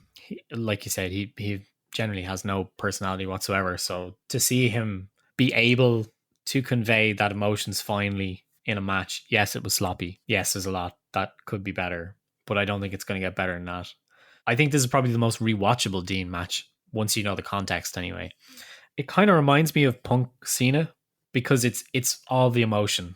It doesn't hit the same heights as Punk and Cena for valid reasons, whatever, but same kind of principle where there's just so much emotion charged behind the match itself that it kind of carries you along, and you can see you're like, yeah, they didn't get that right, or they missed a spot here or there, or it's sloppy or whatever, but you can accept that because of what's carrying you through it. So it's the best thing on the show by far, which is a problem when you know that it's only the third match on the card and there's still an hour and a half to go. I think Dean unfortunately ends up in the wrong company. I think they really showed his strength here, and it's not his strength in character, it's his strength in following through on the storyline. So Dean, because he has a lack of character and a lack of character acting to an extent, needs strong storylines. And I think that sounds a lot like a lot of really good Japanese wrestlers, where you're like, well, they mightn't have the strongest character and their character mightn't stand out But if we dress them up flashy and we give them storylines fans can bite into and, resonate emotionally, it doesn't matter if they're the best character actor of all time. The story is good enough and they just need to tell stories in the ring. And that's what Dean did here. Like, one moment, like unmasking, that's all he had to do. And it's brilliant. And like the other more charismatic wrestler carried it and the great storyline carried it. Unfortunately, he's thrust into an era of wrestling later where it's all about characters and moments, and he is not good at creating characters and moments. No one remembers 0017. I will have to point out, in true WCW fashion, they almost screwed this moment up because they didn't catch that Jericho was coming down to the ring. Down. I know. Yeah, and Dean pauses and everything to let him catch up. You can see he has his fingers under the hair and he can just unveil it, but he gives it another second. Obviously, maybe he's waiting for a signal from Chris. And they get Dean's face and almost don't get Chris's face when he unveils. So that would have sucked. Other than that, that was a very WCW thing to do. It was. But I do agree with you, Dave. I think he's in the wrong place. Yeah. As far as Jericho though, this he looks amazing after this. Yeah. Because I think he was built up as legit champion. Yeah. Even though he's this whiny heel, but like he defended his belt, unlike somebody like Hogan. Like Jericho can just keep continuing on after this, and he does some really cool stuff. I always thought that, as I said, one of the big reasons I wanted to do this podcast when Connor pitched it to me was just so much revisionist history, and WWE have control of so much of the media from this era. I wanted to have a look at myself and form opinions, and I'd always heard that Chris basically should have been way higher up the card than he was, and stuff like the missed opportunity with Goldberg is a real actual missed opportunity, not just like a blip. And I didn't believe it. And not because Chris isn't great. I didn't believe it because Chris is a WWE wrestler. And of course you're going to say your rival missed their chance and Chris came to the promised land. But I genuinely, after this run, think Chris probably should have been way higher up the card, like within the year, to be honest. And I think he could have been slotted easily into a main event or an upper mid-card match with one of the big guys and really been let shine. I would have loved to see, the Randy robe they gave DDP. I would have loved to see something like that with Chris. He's still going to do some cool stuff, but I don't think he's ever going to hit the heights he deserved in this company. As a counterpoint, I don't know where you put him. Yeah, that's fair. It is so bloated at the top. Yeah, I think they progress him nicely though. They go with the TV title next, so it's a good next step. That's probably like the next belt that matters. So I think they had him under a good trajectory, but then they just rug, pull him out. Done. Yeah, one of the big odds doesn't want to work with you. Get fucked. Yeah. As you say, Dave, back in your box. Back in your box. Yeah. We'll jump to match number 5 of the night. We spent a bit of time on that one, but it is going to be one of the highlights of the era we cover. Match number 5 probably isn't a highlight of the era. It's DDP versus Raven and another question mark death match. So this is a Bowery death match, which is Raven's secret match, and Raven has a lot of secret matches. This time it is a little different from a traditional death match because it's done in a cage with a top. So it isn't quite a Hell in a Cell. It doesn't surround the ring. It's still a cage, but it does have a roof. So it kind of feels Hell in a Cell-ish. And as this ominous death match machine comes down and we're getting the vibe that DDP might be in trouble here, we get a Vinnie Mac cam because that fits the occasion and the ambience. And we get a shot at poor JR. Why do they need to take a shot at JR on live TV? I don't know. I wonder, did Tony and JR have a conversation about this stuff after the fact? Yeah. They're like, listen, man, I was told to say this. And JR would be like, yeah, I know, don't worry. The dirt sheet said that Tony really hated JR at this point. I think part of it was too just because JR took over his commentary spot. So that doesn't help. Very directly with Tony. Yeah, that's very true. DDP, of course, getting a huge pop coming out to the ring here. He is on top of the cell, revving the crowd up. I thought they were going to start the match there. That's my boy's Mick starting place for cell matches. Thank you very much. We'll get to that. This is a continuation as well of just a feud that they've been having. I think there's not much updates on the Nitros, right? What are you talking about?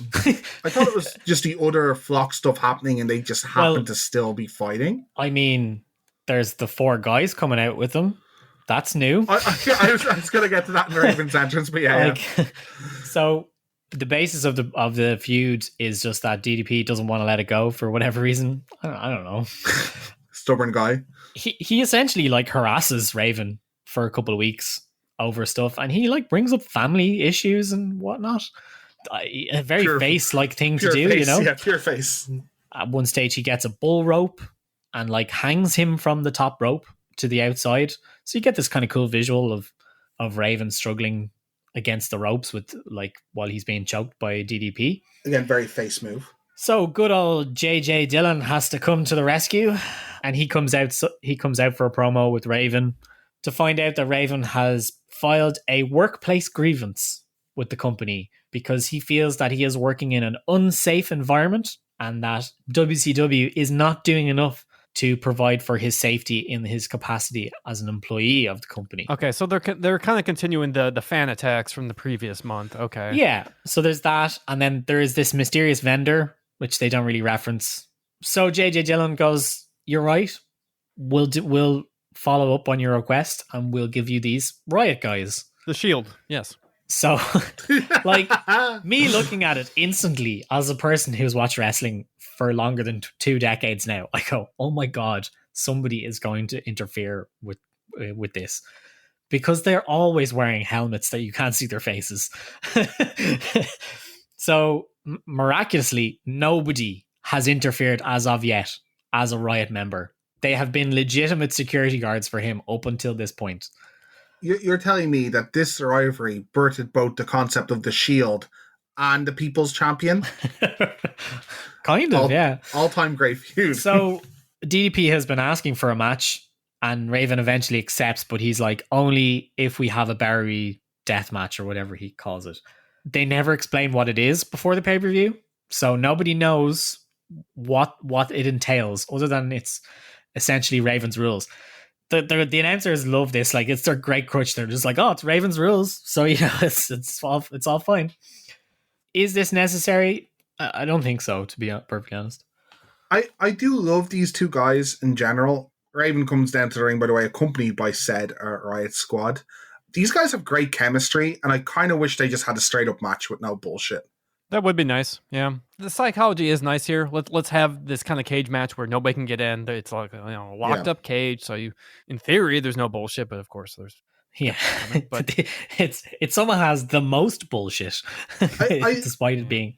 I love the whole ECW stuff. I love Raven's character. I've gone on record of probably being the ECW lover of this cast, but it's also a nuisance sometimes. Raven's a fine wrestler and has good chemistry with the right people. And the fact that just his entire career after ECW, you'll never see him just have a wrestling match with a person again, kind of irks me. And I'm kind of just realizing that now. I don't think we ever get to see him in a normal match. Yeah. He's got a sweet suicidal tendencies shirt. That's cool. Yeah. He does, yeah. The lads start out with some typical brawling, but Raven soon unhooks a bunch of the trash cans. I forgot these guys actually work quite snug with each other. They're just kind of laying in their stuff early on. It looks kind of great, but maybe it's because the camera angle through the cage. And yet, at the same time, this really bothered me now. DDP has been harassing him for a month for this match, and he still waited for the bell to ring, wrestled like a normal wrestling match. There's no hatred that comes across from it. It's just two dudes wrestling, and I'm just like, oh, come on. DDP's just a bully. Let's just call it what it is. He's just a schoolyard bully, really. Even though Raven's the first one to unhook the trash cans, Paige is his first to get his hand on a weapon. He uses the bull rope to wrap it around Raven's neck and like hang him from the ceiling. They do the spot pretty safe where Raven very clearly has his hands on the rope and is like wrapping his legs around DDP's body, so he's never actually leaving kind of the ground. But kind of gnarly, cool looking spot. Pretty grim spot for the face to do. I'm the face, so I literally would like to murder you in this match. It came across then. Like, I just didn't like the beginning, but now we've moved into he actually does hate him. Okay, yeah. I just wish we could have done something a little different. I mean, yes. You think Raven would learn his lesson from the whole cross thing in ECW, but whatever. Yep. This also brings up my particular pet peeve of hardcore matches, in that he empties an entire trash can of stuff. There's a bloody fucking fire extinguisher, which would literally kill somebody if you hit them in the head.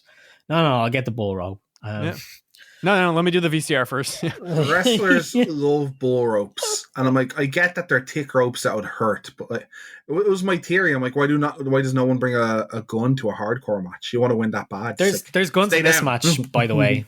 There is guns in this match. The Riot Squad guys have guns. Jesus. Even tasers. They do that in some later stupid hardcore stuff. Well, we'll be covering that, yeah. Oh my God. So Raven's down for 8 after getting almost, hung. I'd probably stop wrestling by then. Raven's a tough guy, though.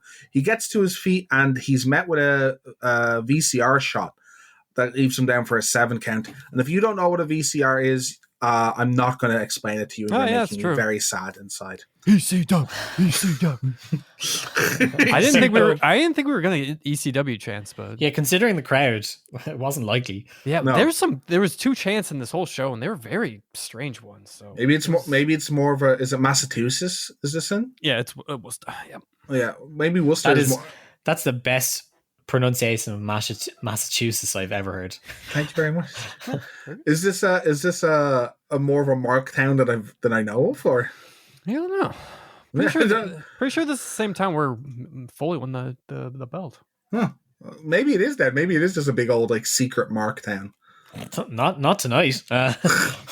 Well, for an easy dub chant, I guess. Maybe it's just the Philadelphia guys just riding around with Raven. It's just his faithful. And in this deadly match of bull rope hangings and weapons everywhere and Riot Squad members, we get the dreaded cookie sheet. And that Raven just waffles Paige with, and they try and make it sound like it's a really damaging thing. But stop calling. If you want me to believe in the item, don't call it a cookie sheet. Please use a different name, even cooking sheet or baking sheet. But the word cookie in itself is inherently cutesy, and I can't take your match seriously if you don't call it something else. Raven then also locks in the dreaded sleeper hold, really amping up the ECW vibes of this match the guys are. And Connor, doesn't it sound like Dave is the villain in a Scooby-Doo episode? Yeah. That's exactly what I was going for. This isn't Halloween Havoc. It's all of a sudden spooky. Yeah. And they unmasked WCW, and it was WWE Light all along. No, sorry. And while in the sleeper, they sandwiched the ref between the turnbuckle / trash can, and the ref definitely needed to go out. I can't believe they did a ref bump in this match. Yeah, that's what I was about to say. Why is there even a ref? I guess he needs to count to 10. Yeah, I guess, but why is he in the ring? Oh, he's just in the way. This allows the flock members to come running down, and they just Big Reese just knocks down the entire Riot Squad. Embarrassing. They have guns. Come on, guys. He almost makes it into the ring because they have a bolt cutters, but Van Hammer just sheepishly comes out from under the ring, and he's like, "Is that my cue? Is that? Yeah, I think it's my cue." And he just takes out everyone, and he cuffs one of them to the. I think he gets Reese. He cuffs Reese. Yeah, he gets Reese. Yeah, he's the one that gets Reese. Not to spoil what's going to happen in a few seconds, but he's the one that gets Reese, and he handcuffs him to the guardrail, and he just leaves very politely. The Riot Squad is like, "Could you please leave, Van Hammer?" And he's like, "Yes, of course I can, gentlemen. I'll see you later," which is a very weird moment. But of course, underneath the Scooby-Doo, we rip off the Riot Squad masks, and it's Horace Hogan and Kidman all along. And they attack Paige because it's now been bolt cuttered open. So if that didn't get bolt cuttered open, could they just not get in? Because they didn't have bolt cutters. So were they expecting the rest of the flock to bring down the bolt cutters because they knew Van Hammer was going? I'm confused, guys. Well, I mean, they let Van Hammer leave. I don't know why they let him leave. So. Why didn't they just beat the shit out? And watch him beat up Reese for Then Paige just disposes of them like they're mooks. He just doles out some diamond cutters. I guess one of them looks very good because Kidman's swinging from the ceiling of the cell, and he just gets them. Kidman takes amazing diamond cutters anyway. Obviously, they made this elaborate plan to draw out Van Hammer and politely ask him to leave. And then Van Hammer doesn't come back. Why doesn't he come back? He was literally there 2 seconds ago. Because he's already gone. He's not watching the match anymore. He's just like, man. He's in the shower. I haven't eaten all day. I had to sit under that ring. Yeah, Jericho turned off his monitor. Can't watch it. just a catering.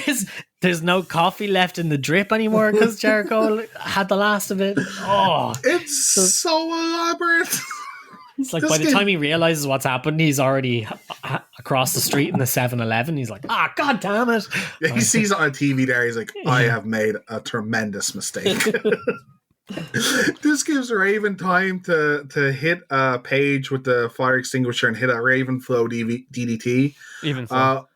Sorry, Yeah, even flow. You can never get it right. Yeah, I think they call it the Raven Flow in WWE. No, they call it the even flow. Oh my god, I'm such an idiot. The even flow DDT. When Paige starts to move at 8, Raven snaps and just attacks him again. He hits a diamond cutter, which he does. He tries to do a stunner. Did you notice that? He falls on his ass and he almost fucks up Paige because Paige falls flat on his stomach. But they just avoid him, like jacking his jaw. And Paige stays down for 9. I always wondered if when that happens to you and you have to take your own finish, you're like, should I not kick out to have my finish look strong? Or should I kick out to make me look strong? Raven swings a chair at Paige, but he avoids it and gets a cutter of his own. This leads to a double down, but Paige just about makes it up at 9 like a baby deer walking on ice. That's the end of the match. There's more. Let's not forget, hang on, before we get to the afters, that literally everybody who's interfered is still there. Like, nobody's left apart from Van Hammer, of course. It takes him a while to clean up this mess. Oh, I have a note of that after the match. But before we get to the exact afters, because the afters are a little bit separate from what happens here, what did you guys think of the match? Oh, this is awful. Not great. I don't like this at all. And this completely kills the crowd. Any hope it had, this and the extended after-match section completely drills the crowd out of it. Right, yeah. If the crowd's not cheering for DDP, there's got to be something wrong. But just also for us, we've seen the hardcore match between these two already again. Like, I'm done. Like, and especially if there's nothing new, there's no title, that I don't care anymore. Yeah, and their first match, I think, had it. Like I know we had a bit divided opinions about it, but it was fine. Like, they didn't need to do it again. There wasn't anything left. And yeah, like, I don't mind shenanigans. I do mind them in WCW because all the matches are going to have shenanigans from like this point forward. But I don't mind some shenanigans, but they have to make some sense. Like, why wouldn't Van Hammer turn around? I don't think he had left the ramp before Billy Kidman unmasked. Like, that's the other thing. Yeah, I do not care about Hammer at all. He's awful. Yeah. He got like a little bit of a pop, but I think it just was because it was silly. He like came from under the ring. Why didn't he just interfere from the start? Just climb into. I guess I'll give it credit because it's a little bit of continuity. It makes sense why he interferes, but it's still so unnecessary. And the logic of all the interferences is just completely not there. Like, if the other guys are interfering first, then why aren't the guys who are in the masks okay with it and helping them? Why are they trying to prevent them? Why are they still keeping up the charade? And then when Hammer appears, why aren't they doing anything then? Like, what? Please leave Mr. Hammer. Just no. And then the third part of it, which we're about to get to, why don't they? Oh, it's just. Well, the third part I actually think is magnificent. So the third part is actually atrocious, Dave. And there's no defending this. I love it so much. So the third part is, after the match, another Riot Squad member starts to handcuff everyone to the surrounding cages. Like, all the flock members are getting handcuffed up, and everyone's like, who is this? And they're making guesses at it. And I like commentary is actually like, is it this person? Like, no, he's got long hair. Yeah. He's long hair. He's too tall. I'm like, well, you didn't notice that when it was fucking Kevin Nash in a fucking Stain costume, did you? How come they're now like, actually, this guy is approximately 6'2", and everyone else we're talking about is 5'9"? You've never known when it's the real Sting. Fuckers. Bobby has his runners now. Kevin Nash has an underrated speed to him. He's very, very quick on his feet. You see, he is. But he slowly handcuffs everyone, and I didn't slowly know is an understatement. Yeah. And then this person handcuffs both of Raven's hands to the cage, and it's Mortis under the helmet. Shock horror, but Mortis had been denied access to the flock when it like started, I think, all the way back then. Ages ago, yeah. Yeah, something like that. He takes off also the mask because he has to show people he's Mortis, otherwise people won't know who the fuck he is. And then he takes off. They don't know who Mortis is. Don't give them that credit. One or two might. One or two of them might. And then he takes off the Mortis mask because you have to unmask multiple times in WCW. And it's Canyon under there, or Well, the they don't know mystery. that. We don't know the name yet, but it's a mystery vendor. Typical that has WCW. interfered. Who is that? I don't know. Tune in next week to find out. So this is the fabled vendor guy who just Yeah. randomly interfered in the Perry Saturn and okay. Hammer match. Yeah. Not even a Raven match, by the way. In the loser leaves the flock match, he shows up, has this giant stack of beer or soft drinks or something, and like creams Perry Saturn with it, and then Nice. disappears again, and we don't see him for another month. So he gets the steel chair, and holy shit, he tries to murder Raven. It might be the roughest chair shot I've ever seen. And Raven just leans into it. Obviously, they've discussed this beforehand, because Raven just sticks his head completely out and looks down. And he waffles him. The noise it makes. It pops the crowd. And I don't think It doesn't. I don't think they're into the blast.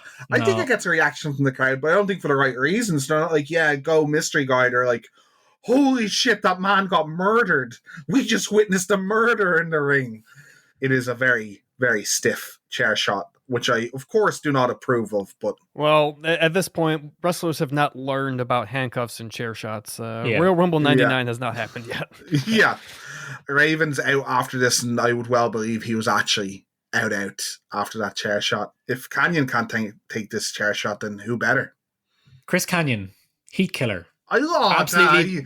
You leave Chris Canyon out of this. This whole angle is terrible. I do not exaggerate. This took over 10 minutes to happen. 10 minutes, because he had to handcuff every single flock member. Yeah. And he didn't do it very fast. I would say he could have sped up a little, but he had to handcuff like 5-6 people. Like, they gave him a lot to do, and he needed to find all the handcuffs, and he had some of them on him, and some of the members had some. The Horace Hogan one, Horace wasn't helping because he's like struggling. And then Horace realized he's not helping, so then he just put his hand on the cage to be handcuffed, which was maybe worse. Do you know what's a better idea, Dave? Especially when you're a wrestler. Do your finishing move on them. Well, yeah, but that's not up to hit. Like, they're just like, let's hit him. You know, it's organized before. It is bad. You can hit him with chairs because we don't know what Mortis's finishing move is because this is not an established character. This guy hasn't been really on TV much over the past few months. Although, sorry, I have to derail the podcast right now because Gus, you wrote in the notes about Glacier possibly turning heel. We need to discuss that right now. Oh yeah. Oh, tell me about fantastic. Glacier. Tell me about fantastic. Glacier. We have to talk. He about just has a promo out of nowhere where he's reintroduced and he's like, "I am the master of the Cyclone Kick." Oh God! Only I can perform the Cyclone Kick, which, my friends, just in case you weren't aware, is a super kick. The young bucks are rolling in their graves. Glacier claims that only he should be allowed to use the Cyclone Kick. And in pure brilliance, Perry Saturn's best promo I think I've ever heard from him, he just basically says, "Fuck you, man, I'll do whatever I want." And he just goes, "If you want to stop me from using that move, wrestle me." But I don't think they don't have the payoff. So that's still ongoing. I like to believe that wasn't supposed to happen. And Perry just went, "Hold on, he's telling me I can't do a super kick. Give me that mic. Come fight me in the parking lot or I'm going to super kick who I want." Yeah, they reintroduce him and he has like one match, I think. That's about it. WCW is doing this again. They'll take guys off TV for months and then it's like, here's this guy again. We're going to you remember this guy, right? No. He had 2 different colored contacts, right? Already? Mm-hmm. Yeah, so he kind of has a more evil looking contact, I guess. That's about it, really, though. You couldn't tell if he was face or heel. So I think this is actually a perfect time to bring up Glacier, not only because of his connection with Mortis, but I think him and Canyon get the same fate for a long time. Canyon gets over later when the company's basically dead in the water to an extent anyway, so it's hard to work. Yeah, you hear the doubtful. We'll get there. We'll cover some matches. We can discuss this when it happens, but I think they're both good workers. I think both Glacier and Mortis are good workers, and they're just stuck with the crummiest storylines. Like someone maybe he organized it himself, but someone told him to handcuff every member. Why doesn't he just handcuff the guys in the ring and just pretend the guys outside the ring are dead? Like any other wrestling company has ever done. My favorite is, as he's going about handcuffing each individual member, Reese is already handcuffed and he's just sitting there like this really sad panda in the zoo. He's just like, "Ooh." Not trying to move or anything. He's just sitting there watching, completely broken character. Like, oh. Reese gets the worst of it because he has to sit there for ages. Then Canyon leaves the ring and he's jawing with the entire flock, like, fuck you. And he's having the blast of the Raven. And he just passes Reese, jaws with him, and then goes back and just spits on him. I'm like, poor guy. Yeah.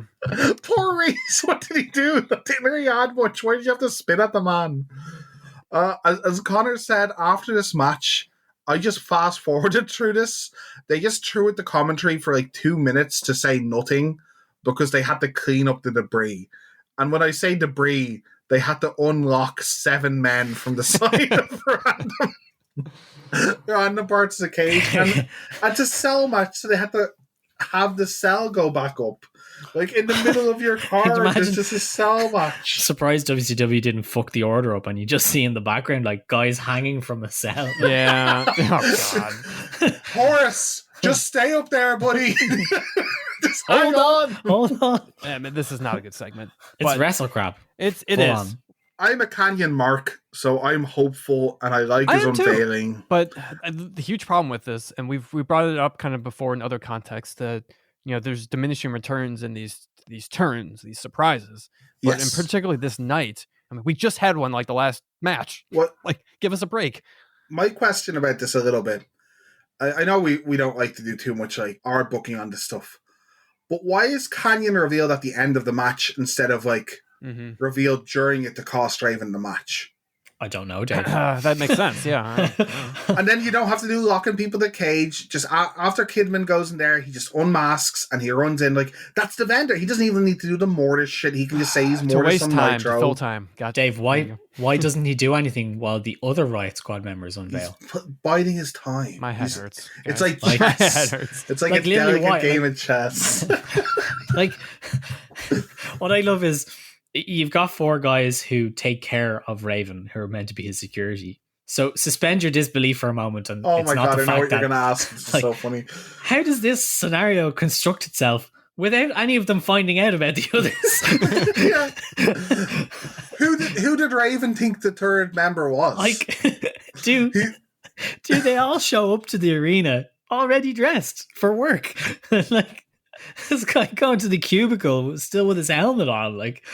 So this is all Scooby-Doo stuff. So there's 3 actually members of that security team tied up somewhere in the WCW backstage area. Meanwhile, there's Paul, who's the only actual Riot Squad member left. And he's like, the fuck happened? He's like walking around all day with the other guys, and he's like, God, why is Richard in such a foul mood today? Like, I don't understand. Like, normally he laughs at my jokes. His hair is extra greasy today. What the Why does he keep wetting his hair and he says that fuzzy hair is bad for matches? I don't understand. Why does he have 2 masks on? Why is he grown 5 inches? I really wanted the end of the segment because there was 4 guards with him and one of them weren't used as one of these decoys. I wanted them to take off the helmet and it was Sting. Or whatever. They completed the end of the match. I know Richard said he was on Weight Watchers, but man, that's quite the transformation. Did he have like some abs? Fucking brilliant. Can we get to Vinnie Mac cams again? Yeah. No, fuck, can we not? Well, we have to bring up. We glossed over the previous Vinnie Mac cam just because it was a helicopter one, and you already mentioned that was like the 2 security guards talking, but. I have to bring up, I think Tony does this multiple times that it really bothers me. As a commentator, you can like build suspense or, suspend your disbelief a little bit. But Tony just says, yeah, let's not waste our time with this anymore. Obviously, yes. Vince isn't coming. Like, build it up, man. Come on. He's so sick of the segment. It's so funny that he definitely wasn't told to say that. He's like, he's not coming. Just fucking skip it. Like, Eric's going to just do his thing in the ring. Oh, look, we're cycling through the in-house security cams. Great. Looks like halls from a Magic tournament. Great. Yeah. Fantastic. I'm supposed to tell them it's live, and they're going to believe that. Like, it's a live show. Why is there not? Okay, it's live, I guess, guys. Can we fucking change it? Saturn gets his time with the internet plebs. Not as good as Jericho. He just says He barely answers their question, then he's like, excuse me, I need to get ready for my match, and politely leaves. That's some character work, Saturn. Match number 6 of the night, Eddie Guerrero versus Ultimate Dragon. Eddie's still Chavo's owner? Is that how we want to phrase it? That's how we've been phrasing it, sure. Pretty much. Yeah. I mean, he doesn't ask him to do any slave-like things. Yeah. But he still bosses him around, so... He's still trying to get him to cheat. He has a wonderful T-shirt on. Chavo was the fifth last person eliminated from the Cruiserweight Battle Royale earlier. Ultimo Dragon has kind of sympathized with Chavo and hates Eddie anyway, so he's fighting for Eddie's freedom. Chavo wasn't able to beat Dragon, and now if Dragon beats Eddie, and Eddie's so sure he's going to win, Chavo goes free. These guys chain wrestling at the start of the match is smooth as fucking butter. Holy shit, it was good. Am I overselling this? A little bit. I thought like some of the... I hate like in wrestling sometimes like they get a little overboard with this where they kind of do, I'll describe it as like trapeze moves. Like they're holding each other's hands and it's like, let's flip over. And it's like... It becomes too collaborative. Yeah. It's super Lucha Libre. It's like super non-American style. Like it's height of Lucha Libre between these two. And probably, even though we've had those mad five-man teams, this is the best Lucha Libre we've seen. Obviously, except Conan. But no, it is cool. And yeah, they are good at it. So, yeah. Yeah. It puts... so this is what I meant by the match with Finlay and Chris, who try and do a very similar spot to what they're doing here. To kind of, link fingers. You're trying to, like, make a guy... You're, like, overpowering him, pinning him, jumping on top of him and stuff. They tried to do that as well, where they push off each other with their feet, and they just kind of fucked it up and went back to a side headlock. And these guys just do, like, insano things that I didn't know human bodies were capable of. And it just makes other people trying to do the same wrestling on the card look pretty silly, I think. When something I noticed, I don't know if you guys noticed, that the camera stayed on the action a bit too long. I think there was a fight or something in the crowd. There was a funny moment during this where Ultimo had been in charge of most of the match, and then Eddie finally got his like heat spots, and he just laid into Ultimo with a kick right to the back. And I think it was a receipt because he didn't look very happy at some of Ultimo's really stiff kicks. We've said this before. And Eddie just like punts him like a huge tud right into like his kidneys lower back as like, don't do it again kind of thing. Chavo's kind of constantly giving out and getting into Eddie's face about cheating, like little cheats. Eddie uses the camera cords to choke Ultimo when the ref isn't looking on the outside. And Chavo tries to break it up, and Eddie just slaps. I love this because obviously both men disagree to it, but they just paintbrush each other sometimes, just smacks them full in the face.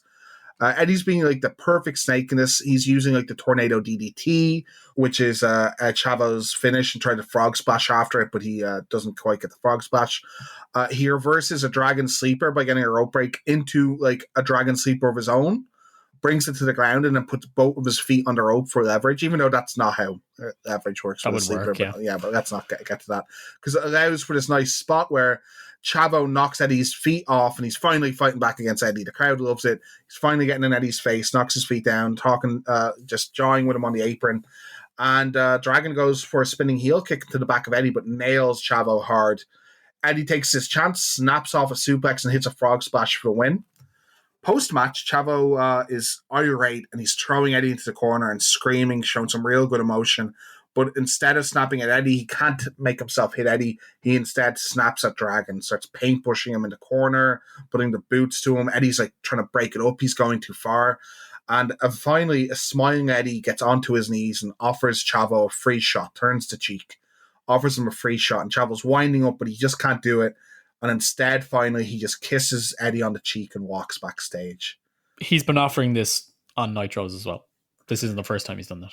Fantastic. Really good. The match maybe isn't something too much to write home about, though. Anytime these two interact in the ring, it was just a decent, solid match. It was probably better than the like short little match that Chris and Dean had to put on. Yeah, the character work, Chavo played his part really well. I think Eddie did great.